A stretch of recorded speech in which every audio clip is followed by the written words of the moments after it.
On August 14, 2013, at 4:47 a.m., UPS Flight 1354, an Airbus A300-600, crashed during a localizer non-precision approach to runway 18 at Birmingham Shuttlesworth International Airport.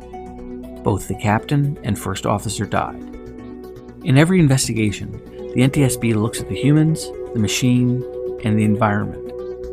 In this case, the question was how a qualified, experienced flight crew flew a mechanically sound airplane into the ground.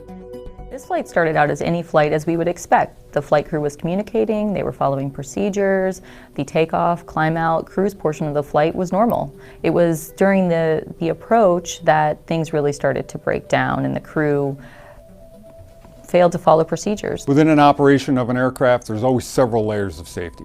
Each layer, however, has its own deficiency, its own weakness. When each of those weaknesses all align, that can allow the accident to happen, which is what happened in this case.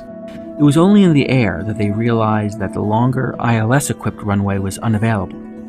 They would have to fly a non-precision approach to the shorter runway 18, which had only a localizer, not an ILS. The pilots were planning to fly the non-precision approach using the localizer beam, which is a ground-based antenna, to laterally fly to the runway. To descend on the approach, they were going to use the flight management computer, or FMC, a computer-generated glide slope, to descend on the approach.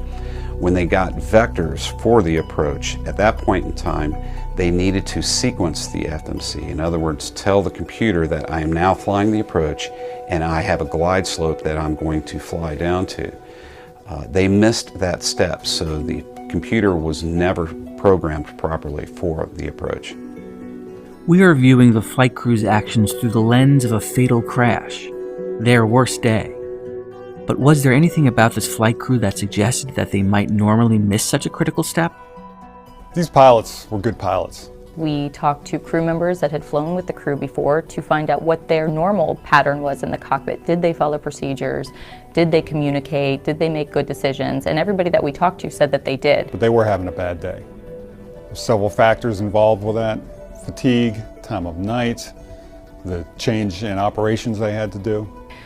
Based on the available data that we had, the captain was fit for duty. Both pilots did have adequate rest opportunity, and the captain did adequately use that time that he had available to him the day before the accident. The first officer, on the other hand, we found that she had an extended period of time outside of her hotel room and also excessive cell phone use during